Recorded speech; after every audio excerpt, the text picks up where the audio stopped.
From reminding you to vote to remembering historical figures, HBCU bands influence the culture in a way no other group does. Today, we're blowing hot air on popular music in your next field show.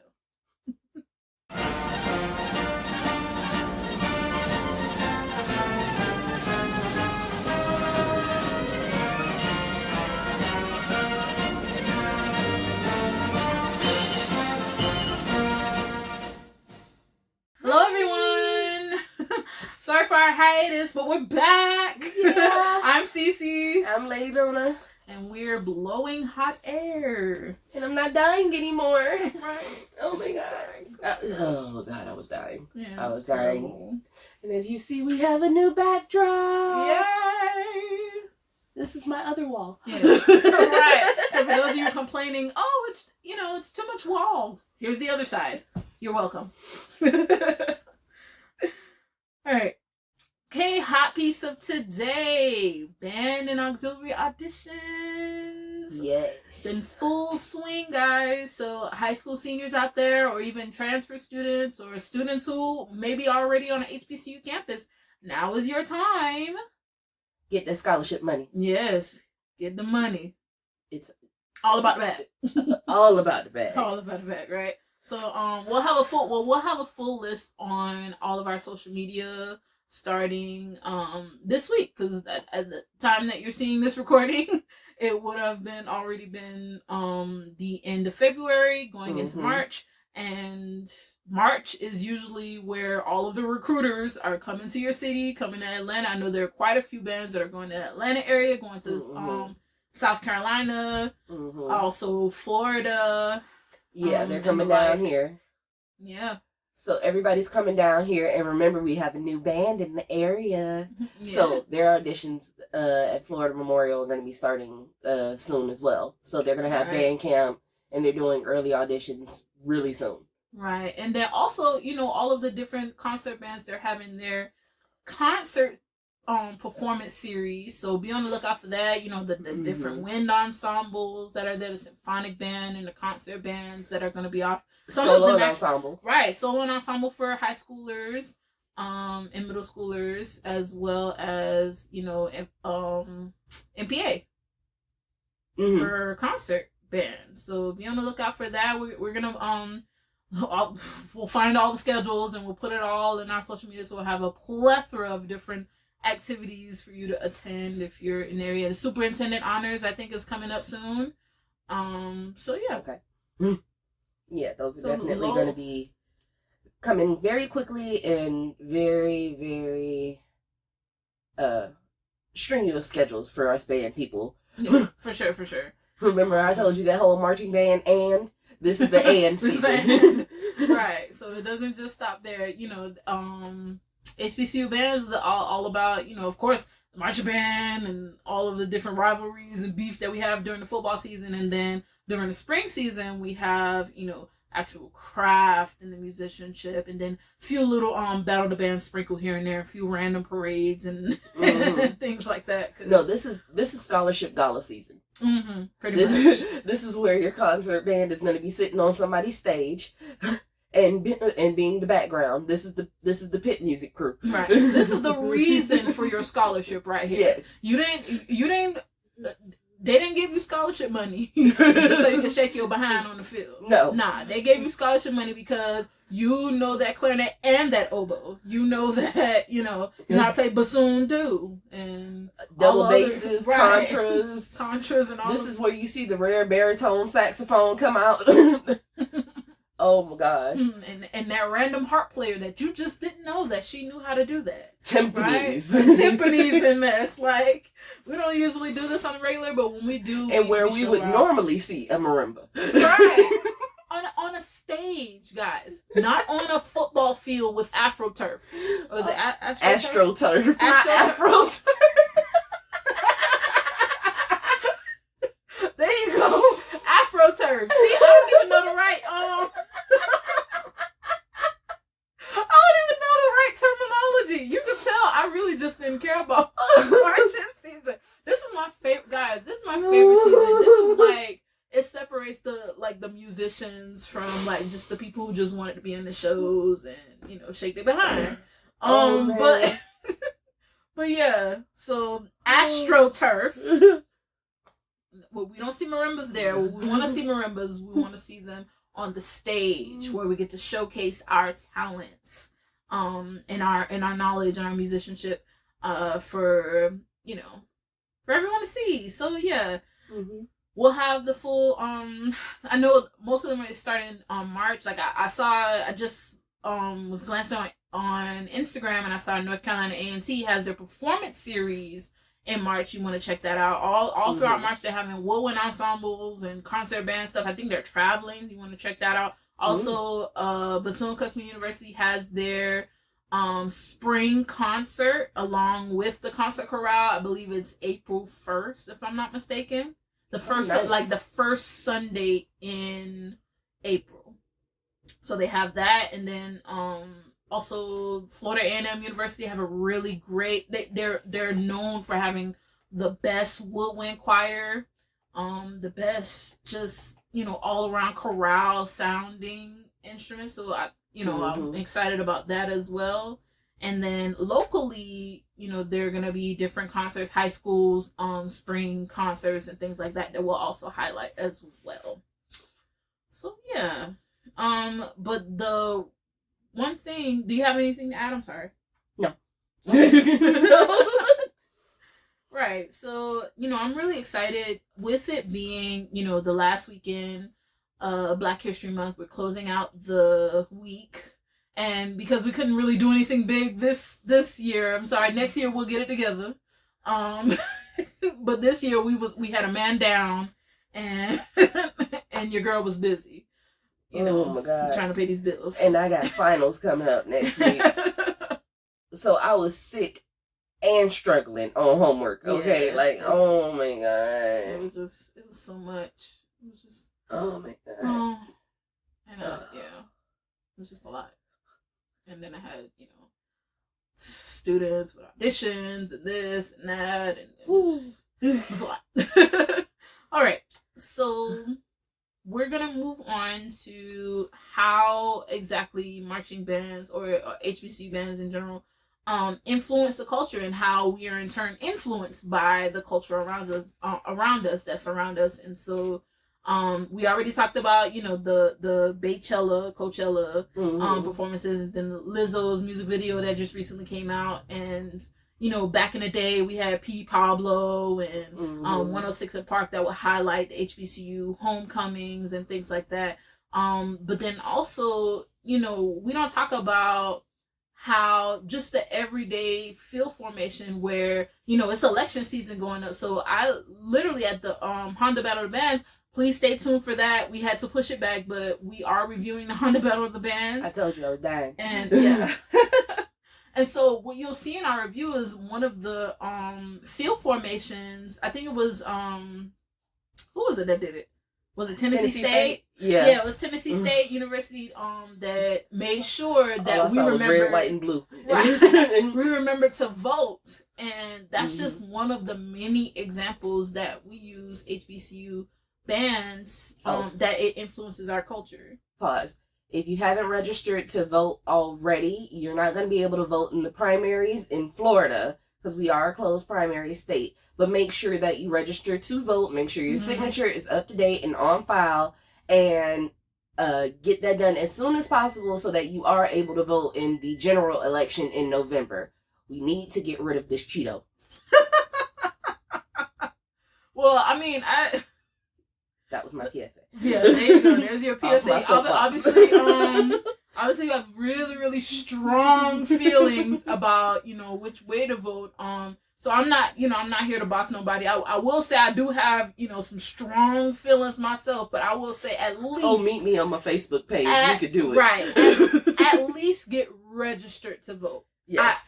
I low key, I do care how you vote. I'm not going to tell you who to vote for, but I will say, please make sure that you register to vote. Even if you've never done it before, let this be the year. If you don't care, pretend to care anyway and just register to vote. We'll also have that link down in our Facebook as well as down in the YouTube pages and just wherever our social medias are. Mm-hmm. So please vote. Please we vote. need you. And look, I understand everybody isn't going to, share our political opinions. Right. But the main point is that you need to participate in democracy in order for it to happen. So if you feel like Chester Cheeto is the best thing for this country, I mean, I strongly disagree with you. But I mean, that is your opinion, and you have your vote to cast, and I have mine, and we together will cancel each other out, and I'm fine with that. But as long as you vote for somebody, if you don't agree with the Democratic nominee, I don't care if you write your own name in for all intents and purposes. If you want to vote by principle more than you want to vote by party, because I completely understand that. I was an independent for most of my political participation. I only changed to Democrat because I'm frustrated with the fact that Florida is a closed primary state and we cannot participate in the primaries if we do not have the same party affiliation. So that's a whole nother discussion, catch me on America How To. And but but yeah, there's a whole bunch of things going on. But vote and participate and get your voice heard and get it to the point where you are not just voting for the president, because things affect us much more rapidly on the local level. So even if you don't want to get up and vote for the president, make sure you know who your prosecutor is. Make sure you know who your judges are. Make sure you know who your state representatives are, because those are the people who are putting legislation in place that directly affects you immediately. For sure. Yeah. And on that note, with the culture surrounding that, like, I just remember when I was a part of, the Marching Wildcats back from 2009 up until 2012. I remember 2009, so that was when Michael Jackson, sadly RIP, he passed away. And we made an entire Michael Jackson field formation and had all music dedicated to him during that season. And that's just one example of many of how the band's how we're influenced by the current culture and the current events that are happening, reminding people to vote, doing the Michael Jackson tributes and all of the 511 Aretha Franklin tributes that we heard on last year, as well as every time there's like a hot summer bop, you just know that that's going to be a fall field show. Like, we can almost tell what's going to be a drill show, what's going to be, somebody dance feature, what's going to be in the dance routine. They have heard a song, and the first thing you heard was, that trumpet line, good. Child. Listen to them trombones. Oh, I can't wait to hear such and such play that. Right. That's just like, what was that a couple years back? It was the Bruno Mars, That's What I Like. I just knew that was going to be an Everybody Feel show. You want to know why? Because it was a vibe. Like, you just knew it was the dance routine selection. Yeah. And then something. No, I saw it in the drill, too. Oh. I was like, wow, okay. We just writing the whole thing. And the same thing with, what's that song? The, boy. Oh, one of the babies from the high school, they arranged a piece. What was it? The Old Town Road from last year. Lil Nas X and whatever it is. The trombone lick was right. It was bum bum bum bum bum bum bum bum bum bum. Like it was really nice. It really did. But that's the thing, like, it just allows for the creativity of young musicians and aspiring composers, aspiring arrangers who just, sit down. It gives them something fun to do to make sure that they're participating. Right. And, it's such a good thing, especially for kids who come from where we come from. We're not talking about Mozart. That's not everyday conversation. Mm-hmm. We're not talking about, Beethoven and this DCI competition or this, that. Yeah. We're not really talking. That's not in the normal high school, like the average high schooler in the inner city. They're not talking about those things. But what they are talking about is Lil Nas X. Who they are talking about is, City Girls and all them different other groups. And so what allows them to do is it creates the freedom of the music that they listen to now incorporate that into traditional instrumentation. And it's really a sight to see, and it really keeps these kids in these programs. Oh, was she here? I don't know whether that's baby banging on something or whether that's somebody at my door. Like, I'm not sure. Right. Sorry. So excuse the fur baby. You may or may not hear her again. But yeah. All right. So whole thing gonna get cut. Right. So just also with, it allows them to have fun. That's what we were talking about. Yeah, just have fun, have a good time. So yeah, also along with those lines, it also creates a plethora of memes for the culture. Oh yes. Of just, still shots of different things that happen alongside different social culture. I mean, TMZ and what's the other platform? World Star. They have a good time with Shade Room. Honey. In the Shade Room, honey, all of them. All of them. Just with, us being us, unapologetically just our culture, the things that we care about, the things that we, that we care to talk about. Music is just so multifaceted. It doesn't have to just be one thing. Instrumentation is so, like, it doesn't just have to be concert. And believe me, I love concert band. I love talking about Mozart and all the different other stuff. But at the same time, I realized that that's not the only piece of me. That I also love to bop. I also love the ride outs and all type of stuff too. You wouldn't know it listening to her playlist. But once it turns into a band piece, she will ride out. That is the hilarious part to it. Once a marching band plays it, that's my song. But before then, she may not know. Yeah. No, here's the thing. Okay, so you want to hear something funny? Well, I mean, you'll probably understand this. I never knew what we were playing until after we played it. So, like, I'll hear the song later on, like, a random radio when I was riding in the car with somebody else, because I don't listen to the radio much either. I would ride and I'll be like, oh, that's what we played. Okay. That's what's up. Like that, and that was basically all of high school and all of college. Like, I did not really listen to what was popular and what was popping back then, but I could definitely appreciate it when we played it.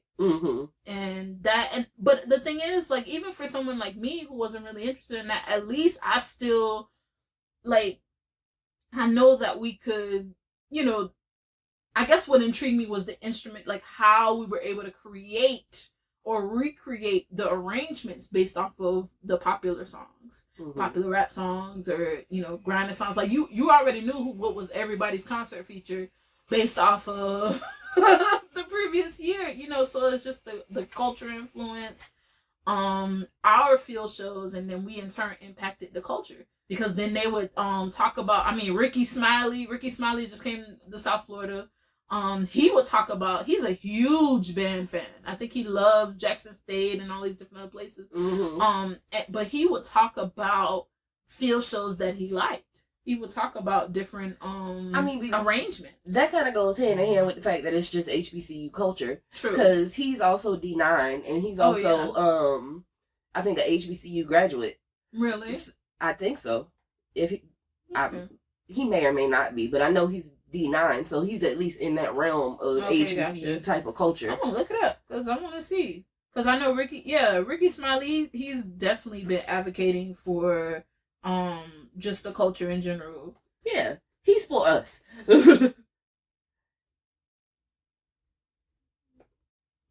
Oh, and now it's just gonna take me to his little clip. Oh, that little between on why the HBCU difference between HBCU band and PWIs. So yeah, he does. Look, just go to. I don't know. Go to his wiki. Oh, okay. I'll do it. Okay, so while she's doing that, excuse me. What? Oh, that's why. Why am I looking at that? He went to Alabama State and Tuskegee. Oh, okay. So yeah, Alabama State and my little cousin actually graduated from Alabama State University. He was the super leader. Is PMA, and PMA, for those of you who don't know, is Phi Mu Alpha Symphonia Fraternity. Mm-hmm. Like the that's basically the fraternity that, what's the guy, John Philip Sousa is a part of. Just a number of prominent. Yeah, that's more of the classical music fraternity. Well, I mean, not necessarily classical music. It's just music in general. So, like, if you're a musician. Yeah, but that's what I'm saying. That's more of the classical music fraternity. That like if you're in concert band, you're more likely to do PMA. I mean, there are people who weren't in a band at all and they did PMA. Yeah, just like you people who are musically inclined, so like the vocal majors and stuff like that. Yeah, so but that's still classically trained music, not necessarily instrumentation. No, because I mean, who else was PMA? It's a number of different people. I think famous film scores and but that's people what I'm saying. Like that, and conductors. I think it was Leonard Bernstein, if I'm not mistaken, was PMA. Oh wow. Okay. But what I'm saying is, if you're on more of the classical side, you're probably going to be a part of PMA, because KK Psi and TBS, they're band fraternities. They're strictly band fraternities and sororities. Right. And so, so those are some of the music orders. Kappa Kappa Psi for honorary band fraternity, and Tau Beta Sigma honorary band sorority. Mm-hmm. And they're the music orgs. I'm not gonna claim to be one of them. I don't know. I'm not either. But I definitely appreciate what they do for the band culture and what they like. I mean, I'll watch KK Psi throw a K in a minute. Like, I'll just love it. I can just sit there and watch it. It's awesome. It's great, you know. So yeah, definitely those music orgs, as well as and then we have to shout out SAI, which is Sigma Alpha Iota. Mm-hmm. Which are the sisters of PMA. So those are just some of the music orgs. There aren't all of them, but those are just some of the ones that we know. Mm-hmm. And I love the fact that there are organizations specifically for musicians and specifically for, band members and things like that, help the culture as a whole, band culture or otherwise. And then you have to be HBCU culture to be everybody, but specifically HBCU band culture, some of those orgs help to further our cause. Right, right. There we go. Okay, so did you ever find that? I'm looking for it. Yeah, it says he went to Alabama State University for his bachelor's, and I don't know where another one said he went to Tuskegee State. Okay. Shout out to the Hornets. I think that's who you Alabama State, right? Are the Hornets? I think so. Okay. Well, yeah. The Hornets. And the only reason I remember is because that was my elementary school mascot. And then they got the honeybees. You know, the honeybees? Yeah. I love that. Guys, shout outs to y'all if y'all watching. I love me some honeybees, girl. Yes, they are the Hornets, because the honeybees. Yeah. Yeah, see? Mm-hmm. And it was on America's Got Talent? Yeah. In 2017, they were selected to showcase their talents and compete on America's Got Talent. Yes, honeybees! Y'all better get it. All right. So, yeah. Mm-hmm. So, yeah, that was, Ricky Smiley. And the only reason he was at the top of my head because he did, move on to South Florida, replacing the Tom Joyner Morning Show. Mm-hmm. Well, nationally syndicated, but I know him from South Florida. Yeah. And he is really, Tom Joyner really was another one who did a lot for HBCU culture and just perpetuating marching band and everything like that, because he used to feature us all the time. Mm-hmm, for sure. As a matter of fact, I think during Black History Month, Ricky Smiley Day, he had all of D9. He invited all of the sororities. Mm-hmm. And he shouted us out for our centennial. Yeah, he had sure a bunch did. of Zetas on. It was a bunch of y'all. It was a bunch. I just heard I was like all these different. Look, we went everywhere. Kitty stuff, and I don't, y'all stuff. Look, just wait until Boulay. Oh my God, it's gonna be blue all over again. Okay, gotcha. Yeah. So a lot of people think that, HBCUs, like, because of all of the different rise of technology and things like that, that we're kind of going the way of the radio, and that we don't, now a lot more football, a lot more football games consist of, the radio stuff and people playing stuff off of that. But like, it's still a very prominent, like what we do is still very recognized within our culture. Like, we're not going the way of the radio. I don't think we're going anywhere anytime soon. It's still ingrained in our body. It's like, of course there's a halftime show. Like, of course there's a band. Of course, we play what's on the radio, and we play it better. And like, our arrangements are fire. And it's just like, just the musicianship showcasing like student talent, and showcasing just what we can do with the songs that come out. As a matter of fact, I think there are some artists who, they like that. They like to make stuff, and they're like, oh, I wonder who band gonna play it this fall. So yeah. And then there are some people who also say, like what you were talking about, was like, are we what goes on, like, are we just seeing the same stuff year after year, or okay, so this was my thing, and it's something I definitely been picking up on more lately. We are, I won't say we're overusing our standards, but it's like certain stuff is definitely being recycled a little too often, in my opinion. Like, it's been, like, what's one field show that everybody has done at least once? Ring My Bell drill. In the Stone. Or like In the Stone. No, but I mean, In the Stone it died off for a little bit, and it came back recently. It did, but in between so it had that, like a rebirth. like, no, in between it did the cycle. Yeah. Because they had the Ring My Bells, and then they had the what is it? They had the what's the name of that song? What's the name? Just did it. We just watched it. Yeah, on the Honda, and I can't think of the name of it. Anything in this, anything Earth, Wind, and Fire. Like, we just, I think bands or as Jagged a whole, Edge. That's what it was. Yeah, Jagged Edge. We just love Jagged Edge and Earth, Wind, and Fire. It's just like there are certain songs. Brown eyes, yes, and all of that, like that type of stuff. So we love to play them, but they need to be put the stand song status right about now. Like, that shouldn't be your concert selection. And like, there's so much that we could pull from. Right. And a lot of times we have directors who, they'll say stuff like, let's do something different. And then they don't mean different. They mean, let's play something older, like something that they, when they were in high school, it was popping. Yeah. And so, the rest of the band, we're just like, but we just want a little Nas X. And trust me, like, we just want to play the stuff that we know now. We just want a little J. Cole, or we just want a little, And I get the whole old school throwback thing, because you still want that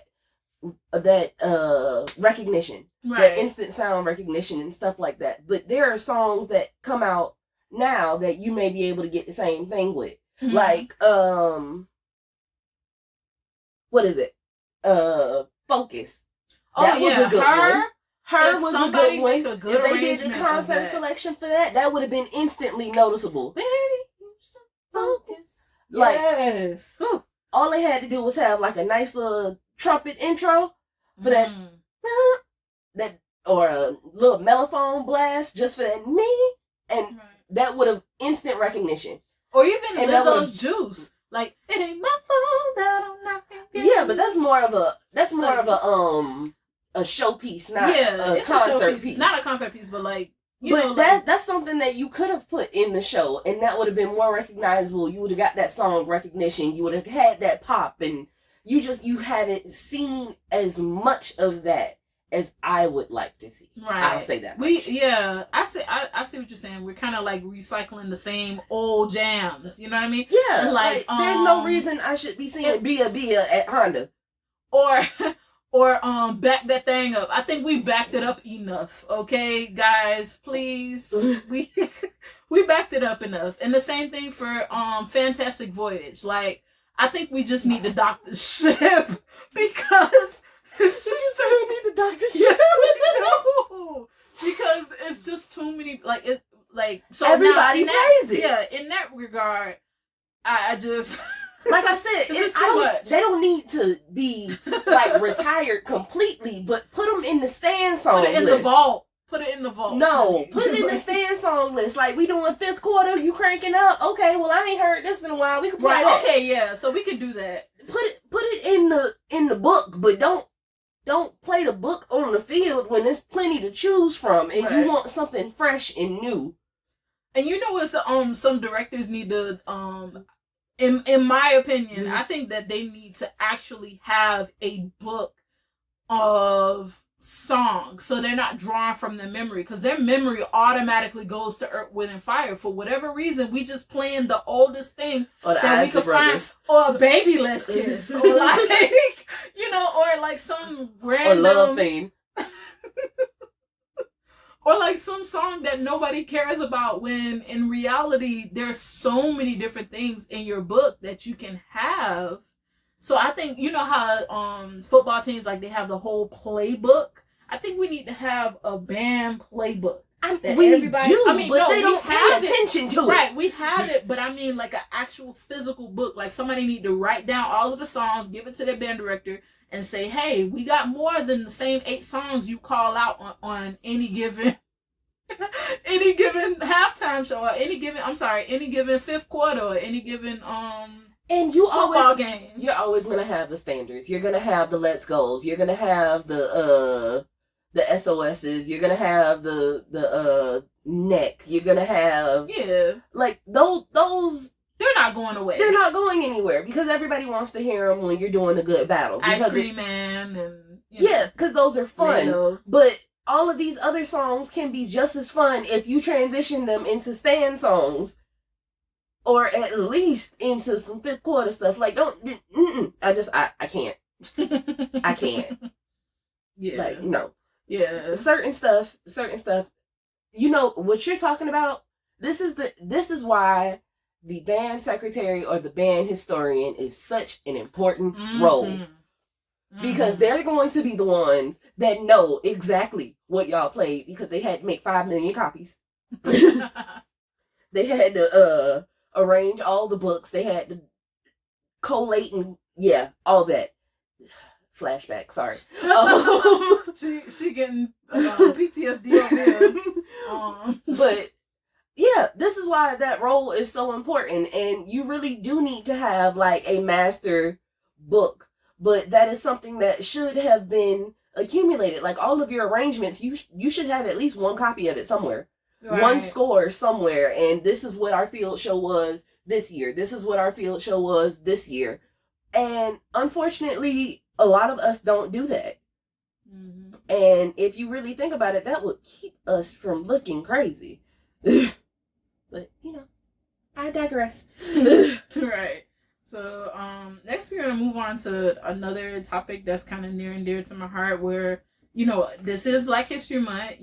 Shout out to all of the, the groundbreaking,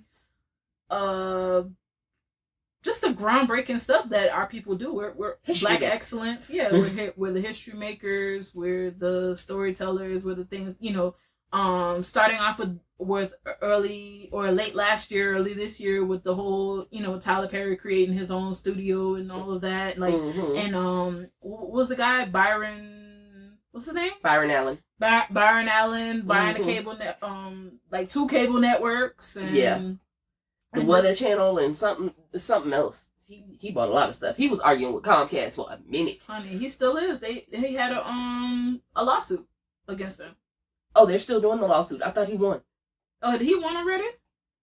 We'll check back up. Yeah. But what I'm saying is there was, a lot of things in entertainment and a lot of firsts.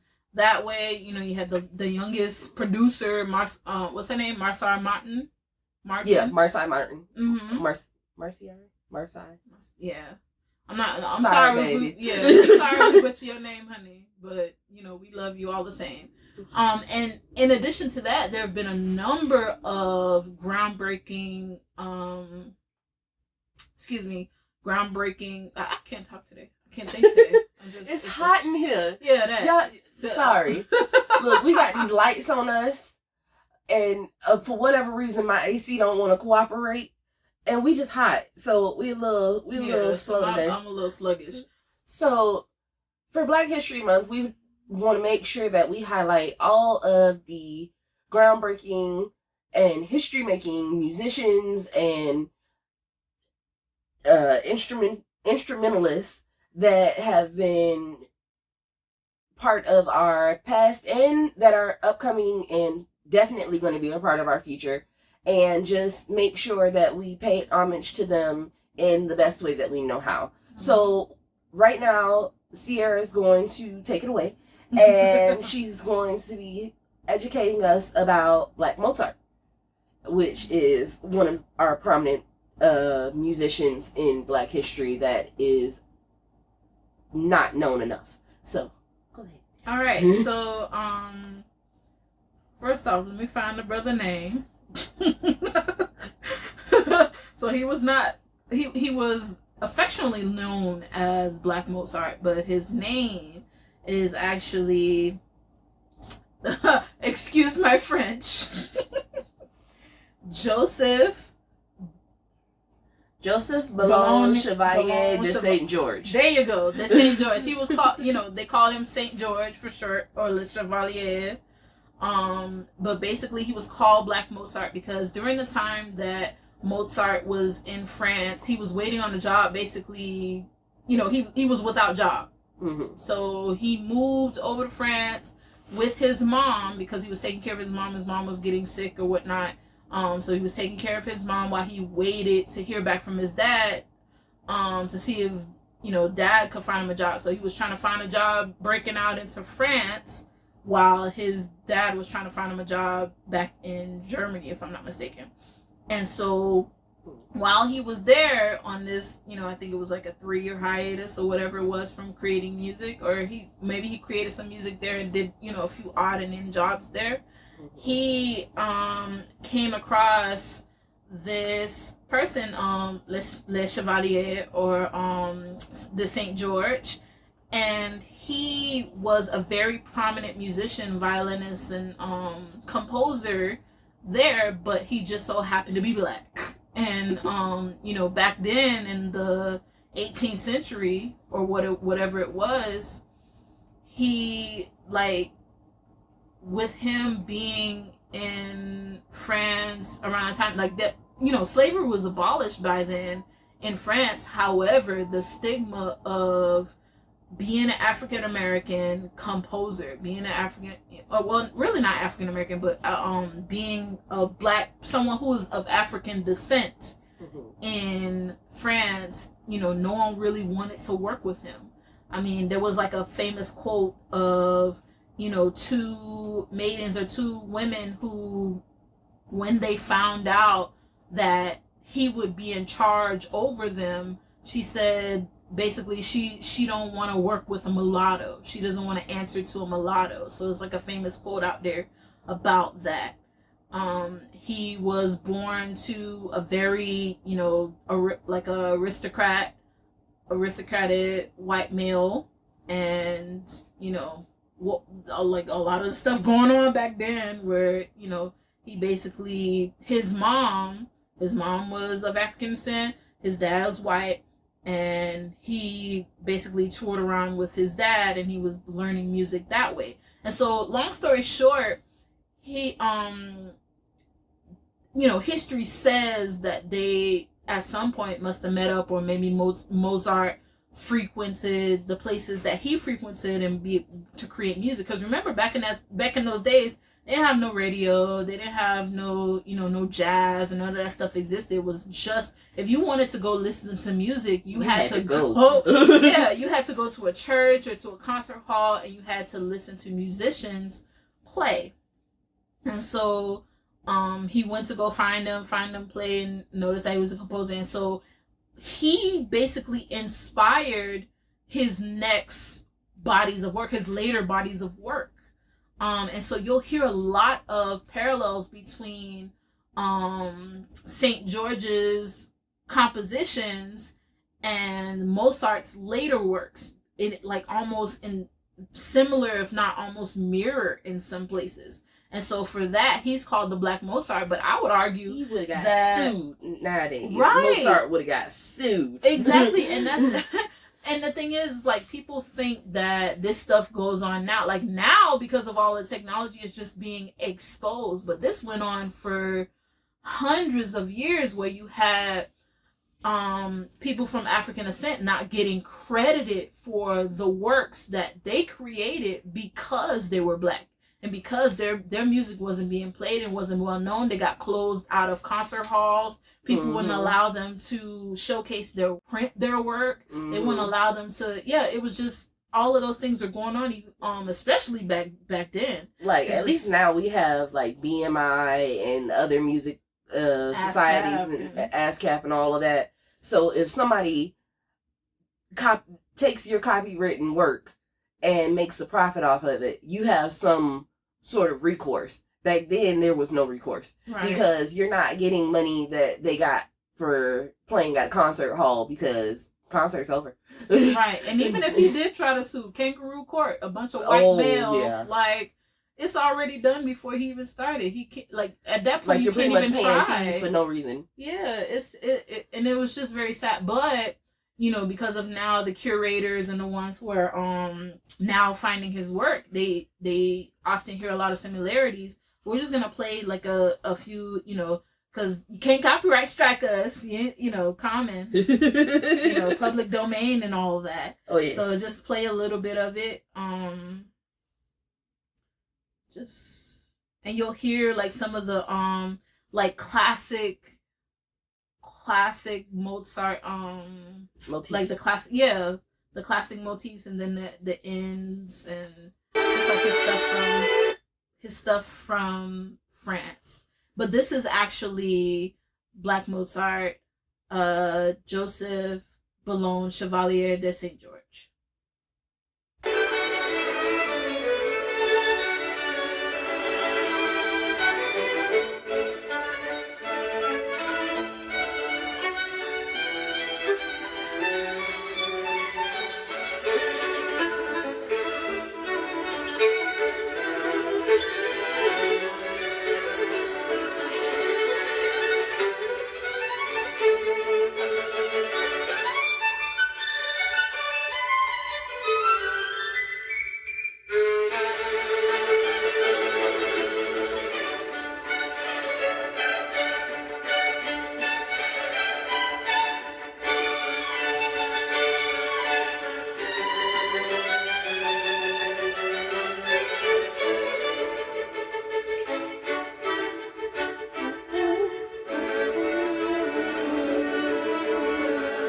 Fast flourish embellishments. Well, prominent of this time period. I mean, the classical period.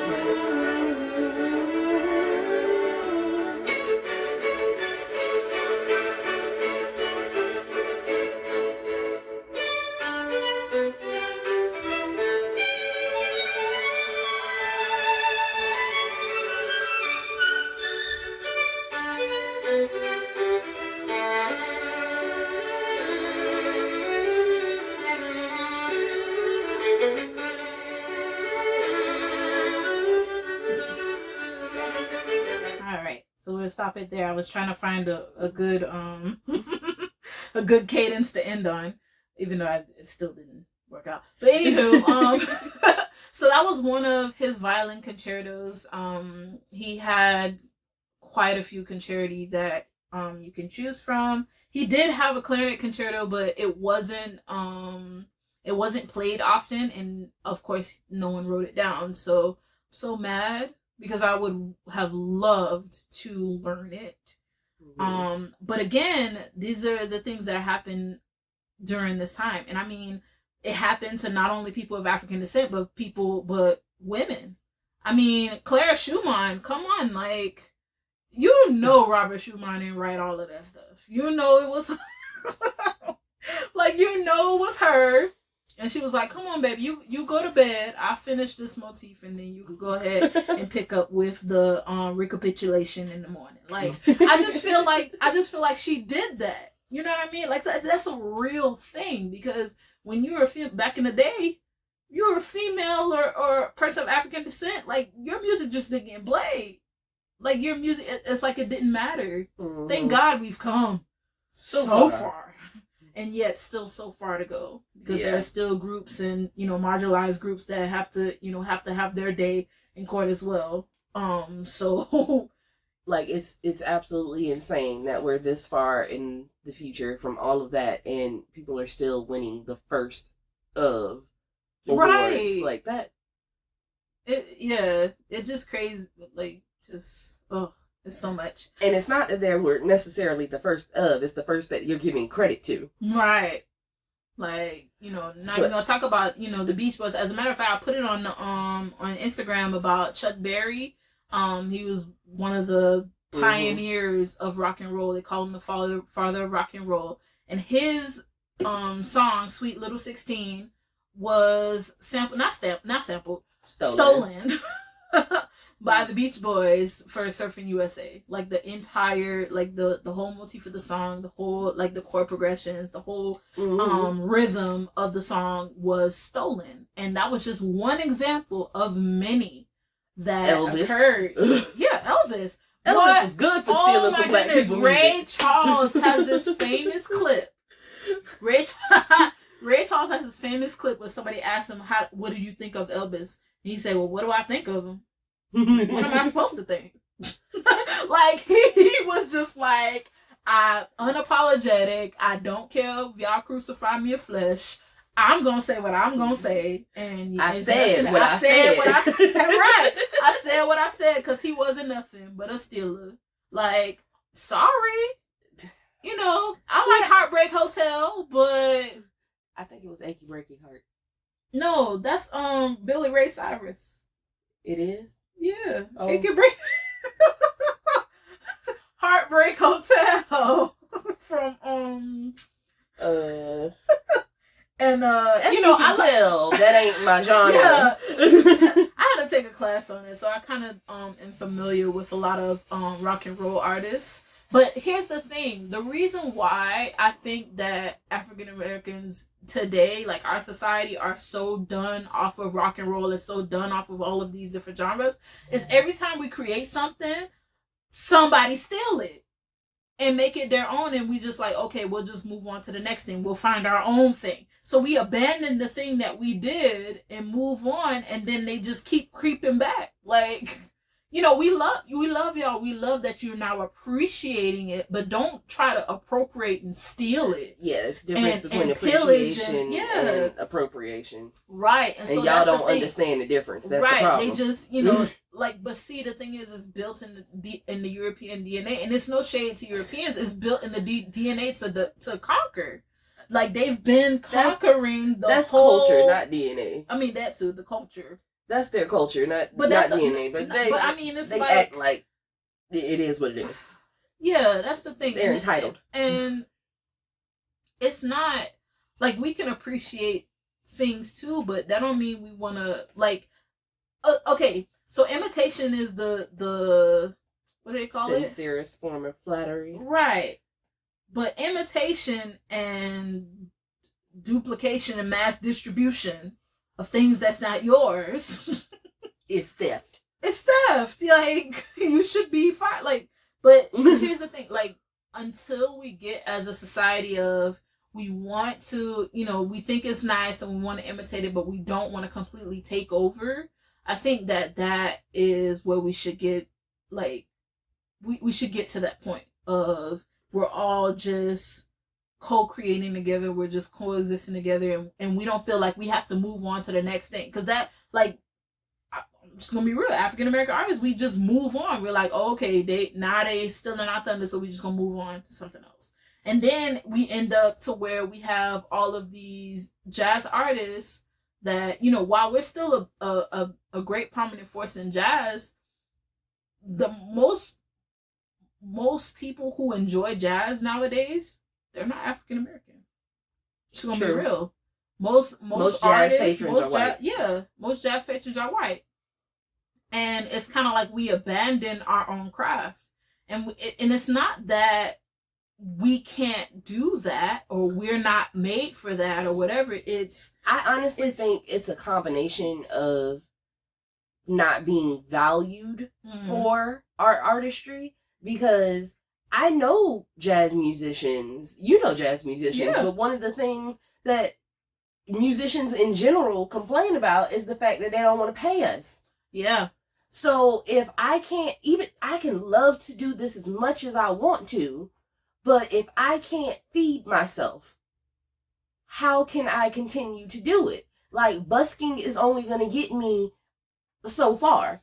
Yeah. Gigging is only going to get you so far unless you get those good and steady gigs. Like, right. And those are few and far between, and where you should be able to have regular slots at jazz clubs and stuff like that, where you can 1-2 nights a week, you can make a going rate. You can't do that without legal representation, an agent, honey, cutting a fit. Sorry, you gonna have to put a trill in. No, but the thing is, she's absolutely right. And then the artists that that complain to me, they're like, thank God technology is now around to where they can get the exposure for themselves. They could create audiences. Yeah, they can themselves. And we can do stuff like that now. But the other thing about it is, you can look at just in general how the wage gap is. Mm-hmm. And if it's set up like that in corporate America, what you think it's going to be like for somebody who gigging and you don't know what they paying the next person on contract? So they're always going to underbid you for whatever it is that you're doing. They don't care how much equipment you have to bring in. They don't care about your maintenance fees. They don't care about road rentals and all that kind of stuff like that. They don't care if you need help setting up. And they definitely don't care about your life outside of this performance. And no exposure does not pay us bills. No. Pay our bills. Like, no, I don't care how much your exposure is unless it's like 5 jobs guaranteed after this. Stop trying to get people to work for free. Right. Now, I'm not saying that certain people shouldn't pay their dues and stuff like that. Everybody has their road to go. Yeah. If you're a beginner, you're a beginner. You'll have to get over that. Nobody's giving you a paid gig the first shot out. But if you're an established artist, there's no reason that you should be fighting tooth and nail just to get a decent pay. Mm-hmm. And that's one of the reasons that we aren't in those fields as much anymore. Like, you're not going to be able to make a living if you don't have a steady income. And if they're not paying us, they're not paying us. So they're the ones that end up going pit orchestra, or they're the ones that end up doing studio work for people doing artists. And like, it helps and it pays the bills, but they're not going to be able to continue and do. Right. But here's another thing too is it's the exposure to it all. See, we're always the last ones to know about stuff. Always the last ones to know about different fellowships that we can do with colleges, so we can offset the costs of things if we want to go that route. Always the last ones to know about different gig opportunities that pay the bigger bucks so that we can feed our families and stuff like that. I think that's kind of part of our aim with this platform, is to create, if we see, resources to provide more exposure to them, to us. Right. So that if you're a musician that's looking for work, we'll be able to post, different jobs sooner, or different listings sooner, so that you don't have to find out after somebody already got the position. And then also know what you're worth. Mm-hmm. You are a musician. Not everyone can say that they are a musician. Mm-hmm. And when you are a musician, you're a musician for life. Now depending on your level of musicianship will get you what you need. But at the same time, if you're willing to work for it, there's nothing that you can't do that you're not willing to work for. And believe me, it takes work, but if you can, claim to, do the job. Now, don't be out here, I don't know my skills and I don't know my, stuff claiming to be, this prominent musician and you better pay me X amount of dollars or not, whatever. Like, don't be a sorry one. Don't create the bad name. What you do is you play the mess out of your horn or you tap the mess out of your drum and actually keys, whatever it is, string instrument, bow, whatever it is, and put yourself out there more. Actually want to, like, even going back to the auditions, like, a lot of people don't audition for bands or to be a music major because they feel that, oh, they're not good enough. Oh, I'm not, there are one of those people that I talk about. No, you still put yourself out there. Like, still, if this is something that you want to do, you'll find a way to do it. I mean, you think Serena Williams got as good as she is right now because she just did it a couple times and somebody told her no and that was it? The Williams sisters had to go through so much, and they're still going through so much. Right. Like, even with all the accolades and all of the stuff that's going on, she still got a pee in a cup every week. Like, they still don't believe that she could do the stuff that she got to change outfits every time she do a match because they always want to try and take points off because it doesn't fit dress code. I mean, Simone Biles, they undercut. Oh my gosh, that pissed me off. They undercut her move because they said it was too risky. What? You're the one who's telling her to make it more. Bonale, that's the figure skater, the one who did the back. Oh, the backflip, yeah, on and landed on the single foot. They disqualified her completely. And you know what was funny? And now they named it after her. Yeah, that move. The reason why she did it on the one foot is because they said you couldn't land on both feet because a jump has to land on one foot. So she did the backflip with one foot, meaning she didn't defy them, and guess what? They disqualified her anyway. And I was like, what do you want us to do? Like, it's like you just keep you want to set it higher and higher and higher, and then when we meet and beat those expectations, you're still mad. Then you're mad. And like, and that's, you could say the same thing for the music world. It's kind of like, even Leonard Bernstein. Before he passed away, he said that we need to start creating opportunities for African American musicians. I don't understand why there aren't more African American musicians. This was like in what, the 60s, the 70s when he was alive? And now there's still a sea of white. I mean, you have people now who, the McGills, the Anthony McGill, who became the first African American to be a principal at the New York Philharmonic. My Claire inspiration. My goodness. And then Damari McGill, who's a flutist at, is it the Met? Or no, I don't want to get his credentials wrong. Let me look him up. Right. You see I'm going right now. But yeah, Damari. My flute inspiration right now is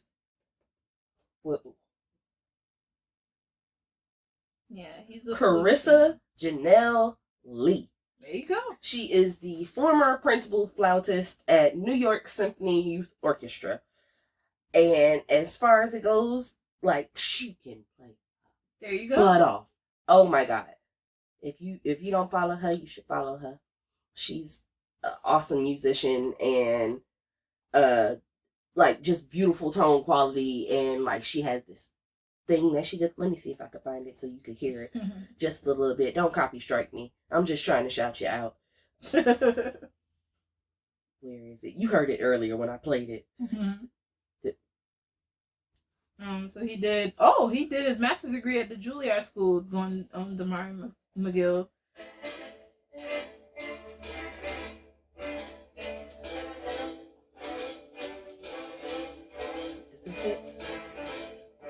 Is this the one I played? I think so. You may want to go into the part where she starts playing. She's not playing now. Okay. Well, you can hear the tone. Tone is beautiful. I'll link the video below.